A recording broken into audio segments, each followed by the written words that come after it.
Hello, everyone, and welcome to SuttonsDaze. So we are in week 3 of the January Pantry Challenge, if you include the pre-week, right? The prep week. And I thought that I would answer probably one of the most common questions that I get regarding pantry preparedness, okay? And I'll show you how I figure out my system and what works for us. And maybe it will help you figure out the total for you. Commonly asked question: how do we know how much food to stock for a year? I get it. I remember when I was trying to figure out, I want to make sure I have enough, right? I need enough food for a year. So how much do I need? How much of this do I need? How much of that do I need? And there is no simple common answer. And I think that a lot of the food calculators that you'll find online, while they can inspire you, you should not count on them, okay? Because every single household is different, because what you eat is different than what we eat. How much of it you eat is different than what we eat. And so it makes sense that you would need to sit down and give it some serious thought. It's not a matter of just plugging stuff into a spreadsheet. You have to give it some real serious thought. Okay, so today I thought I'd sit with you in the pantry and we'd chat a little bit about it. What I do is at the beginning of every year, I figure out my canning plan and my pantry plan. Okay, now this is not written in blood. It can change. It does change every single time. It changes, but it gives me a guideline and a route to traverse in order to try to get to the goal that we're looking for, or to sustain the goal that we're looking for. You'll discover over time that your tastes may change, or that you eat more than you thought you did, or you eat less than you thought you did, which is something that we are experiencing right now, is that we're actually using less than what I thought we would use. And so I can pull back on certain things, but I can up my game in other areas where we ran out, and I don't want to run out. Okay, so let me show you what we do. My handy dandy planner. I don't get anything from this. There's nothing. It's from Ink and Volt. I'll put a link down below. But this planner sees me through everything. It really does. If I were to lose my planner, I'd be in a world of hurt. And I'm a computer gal all the way, but I need to write things down. That really is the only way that it cements it in. So it takes me through the weeks, it takes me through everything else, but it also has these pages in the back that I can create my own things with, okay? And one of the things I do is I track what Thrive Life food I buy, you know, for the pantry and for long-term storage. So I know how much I've got of each thing in the boxes in storage on top of what I have here in the pantry. But I also create my canning list and my pantry list. Now, I have really just started on the pantry list. There are a few things that I know I need to add to it, and I'm trying to determine how many. And so I need to pay a little bit more attention to certain things. But for my canning list, I'm pretty on spot here, and I've got a really busy year ahead of me, as always. But I'll be adding more things to this. It's just these are the staples. These are the staples that I want to make sure that I have in my pantry in case of an emergency. Okay, so let me walk you through this. How I determine how to fill the pantry is by looking at a calendar, plain and simple. Okay, I've got 2 people here that I feed 6 days a week, and there are 7 people that I feed once a week. So I have to take those numbers into account and base my menu off of that and base my canning off of that. So you would do the same thing for you and your family. If you have a family of 4, 6, 8, you know, you're going to need to figure out those numbers for you. But I break it down very simply to a week and then a year. Now, I know in a week we're going to have 7 dinners, okay? And I know in a week that 7 of those meals here in this household are going to have some kind of meat in them. Whether it's a little, whether it's a lot, whether it's, you know, a soup that has meat in it or a casserole that has meat in it, that determines how much I use. But we're going to have meat every single day of the week. And most likely I'll make enough so that I have lunches for the next day or two. It just makes sense to be able to extend that food out as much as we can, right? So I break it down first to the week. So we've got 7 days, and I'm going to divide that up, and I'm going to say 2 are chicken, 2 are beef, 2 are pork, and 1 is fish. Okay? Just for conversation purposes. That's how I'm going to break it down. So automatically I know for these 2 people that we're going to need 1 jar of meat, or, meat from the freezer every single day. Okay? So that's 7 days. That's 365 days a year if I'm looking at all jarred. And I'm not always all jarred. I mean, we have freezers, with meat in them. But we're going to break that down to 365 days, okay? Because that's a solid year. So first figure out, okay, 365 days, we're going to have meat. 365 days, we're going to have a vegetable, possibly 2. So how can we break this up? Now, I count beans as a vegetable, but they can also be counted as a protein depending on how you want to figure it out, okay? So out of those 365 days, a third of them, approximately, is going to be chicken, another third beef, another third pork, randomly tossing in fish or seafood, okay? So right off the bat, I look at it and go, okay, this is what I have on my list that I wrote down. I have 50 pints of ground beef. I can proteins in pints. It's approximately a pound. And because it's the 2 of us, that works for us, right? So 50 pints of ground beef, 25 pints of ground sausage, 50 pints of corned beef. I might exceed that just based on my purchasing that I have in the freezer. 100 pints of chicken, because we go through 50 pints of chicken every 6 months, no matter what. It just happens. So I'm going to be doing 100 pints of chicken throughout the year, 25 pints of pork, and 25 pints or 1.5 jars of the meatballs, because we both love the meatballs. Blink. Now, let's take it down to the vegetables, okay? So I love the baked beans, and I will be doing another video on the baked beans. I have one here. Again, I'll link it. And that's for a small batch of baked beans, but we love these baked beans. I will never, ever buy baked beans from the store again, seriously. So what I want to do, because I need to just get it done with, is I'm going to do a large canning session of baked beans. I'm probably going to do, well, it says here that I'm going to do 50 pints of baked beans. So that's a little over 2 canner loads of baked beans. I might have to bump that up just to make 3 canner loads of baked beans, okay? So 50 pints of baked beans. I'm going to do 26 pints, of pickled beets, because every other week, Phil will eat a pint of pickled beets. 26 pints of glazed carrots, 26 pints of onion carrots, and 26 pints of just plain old carrots. Phil likes carrots. He likes them cooked. I like them raw. So I'll just have carrots once or twice a week. Not a problem, right? 30 pints of mushrooms, because nobody gets in between Lisa and her mushrooms. No. And 24 pints of peppers and mushrooms. I saw somebody mention that in our Facebook group, I think. And I'm like, why didn't I think of that? Why am I bothering to do 2 separate batches? One of peppers and one of peppers and onions. Put them in the same jar. Perfect. Hello. So then I'm going to do 24 pints of potatoes. 24 for a whole year? Yeah. We don't eat a lot of potatoes around here.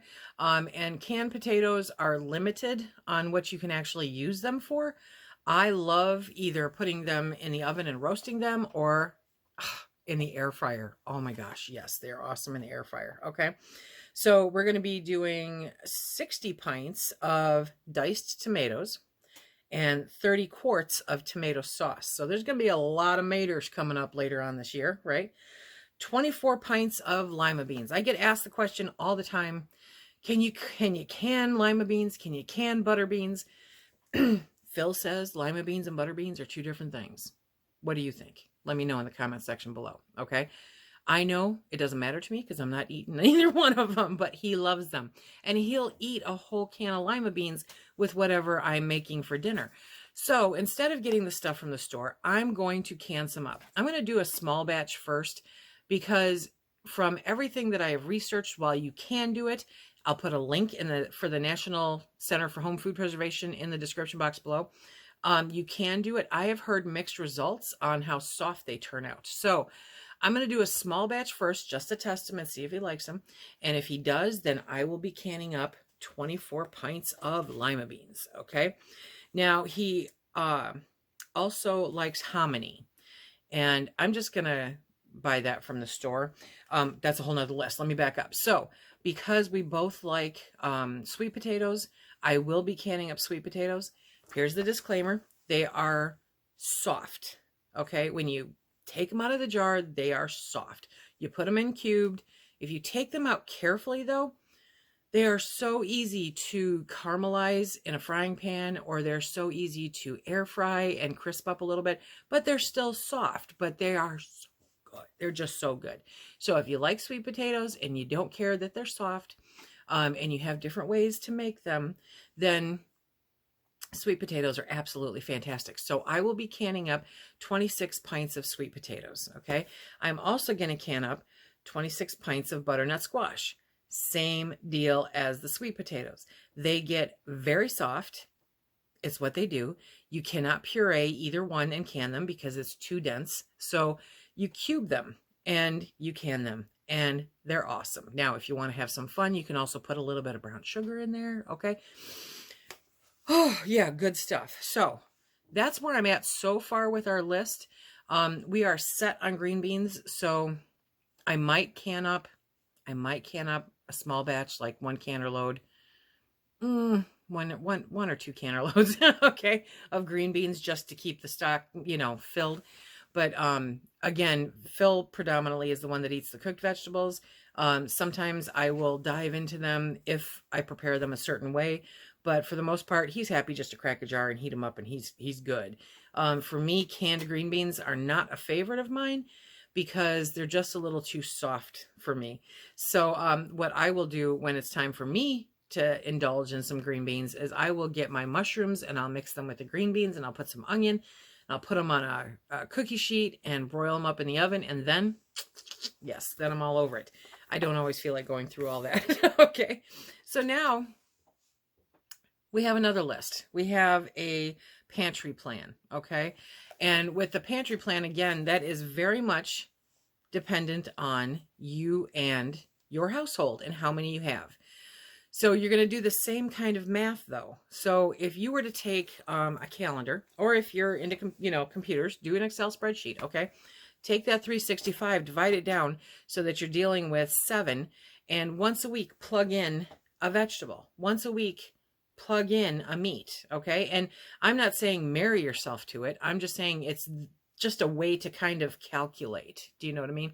So if you know that you're having chicken 2 nights, beef 2 nights, pork 2 nights, then you're going to have carrots 1 night. You're going to have beets 1 night. I forgot to write down beets, just plain old canned beets. Canned beets are a favorite of his around here. So 1 night carrots, 1 night beets, 1 night green beans, 1 night lima beans, 1 night spinach, 1 night, who knows, okay? So you've got 7 vegetables right there.